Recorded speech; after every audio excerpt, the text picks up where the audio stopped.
ओम शांति। आज हमारे परिवारों में बहुत ज्यादा नेगेटिविटी बढ़ रही है। बहुत सारी नेगेटिविटी बढ़ने के बहुत सारे कारण हैं। परिवार की खुशियां छोटी छोटी बातों से गायब हो जाती हैं।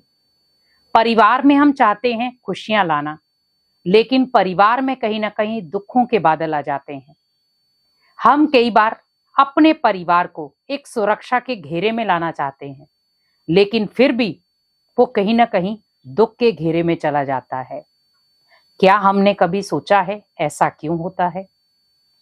क्योंकि परिवार को जब हम किसी चीज के साथ बांध कर रखते हैं, और वो है प्यार, वो है स्नेह, सम्मान, लेकिन वो हम तभी दे सकते हैं जब वो हमारे पास स्टॉक में होगा।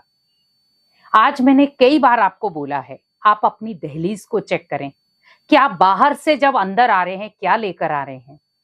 क्योंकि बहुत सारे लोग जब दहलीज के अंदर आते हैं तो घर के माहौल को खराब कर देते हैं।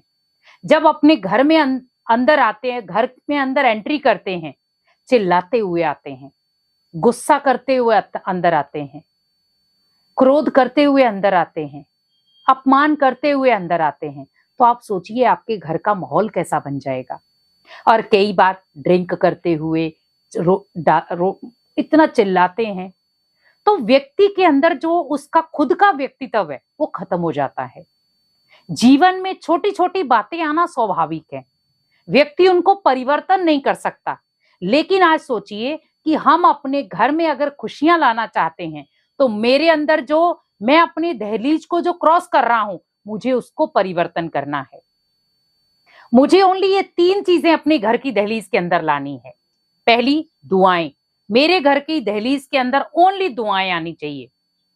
मेरे घर के अंदर अगर दुआएं आएंगी तो कोई भी ऐसा व्यक्ति नहीं है जो आपके घर में आपके घर के माहौल को खराब कर सके। क्योंकि दुआएं एक ऐसी चीज है जो आपका सुरक्षा कवच बन सकती हैं। दूसरा, आपको अपने घर की दहलीज के अंदर लानी है खुशियां। क्योंकि आज हर व्यक्ति चाहता है मेरे परिवार में खुशियां हो। छोटी छोटी चीजों से हम खुशियां ढूंढ रहे हैं, लेकिन खुशियों को पाने के लिए आपको बहुत सारे प्रयास करने पड़ रहे हैं। आपको धन को संजोना पड़ रहा है, रिश्तों को समय देना पड़ रहा है।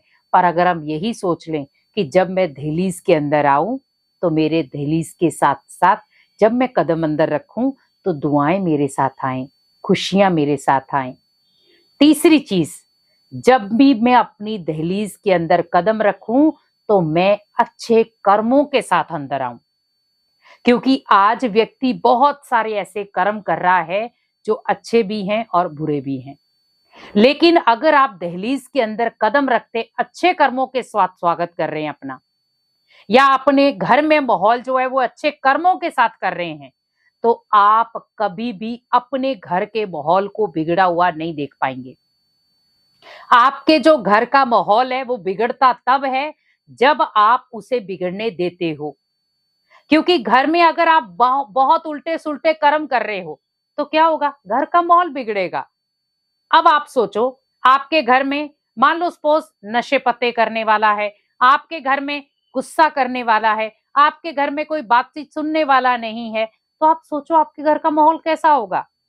लेकिन अगर आपके घर में हर सदस्य एक दूसरे को दुआएं देने वाला होगा, एक दूसरे को खुशियां देने वाला होगा, एक दूसरे को अच्छे कर्मों के लिए प्रेरणा देने वाला होगा, तो आपका घर कैसा होगा, खुशनुमा। तो घर के जो माहौल की जिम्मेवारी होती है वो ओनली किसी एक सदस्य के ऊपर नहीं होती है, पूरे घर के सदस्य के ऊपर होती है। तो मुझे बस ध्यान रखना है कि मुझे अगर अपने घर के माहौल को सुधारना है, अपने घर को अगर सकारात्मक दिशा देनी है, तो मुझे ये 3 चीजें हमेशा ध्यान रखनी है। पहला, मुझे अपने घर की दहलीज में जब भी प्रवेश करना है दुआओं के साथ प्रवेश करना है। भले मैं बाहर निकलूं तब भी किसी को दुआएं देते निकलूं, अगर मैं अंदर आऊं तब भी दुआएं लेकर अंदर आऊं। अगर मैं बाहर निकलूं तो खुशियां लेकर बाहर निकलूं, और अगर मैं अंदर आऊं तो खुशियां लेकर अंदर आऊं। अगर मैं घर से बाहर निकलूं तो अच्छे कर्मों के लिए निकलूं, और अगर घर में अंदर आऊं तो अच्छे कर्म लेकर आऊं। तो क्या होगा, आपके जो घर का माहौल है वो सकारात्मक बन जाएगा।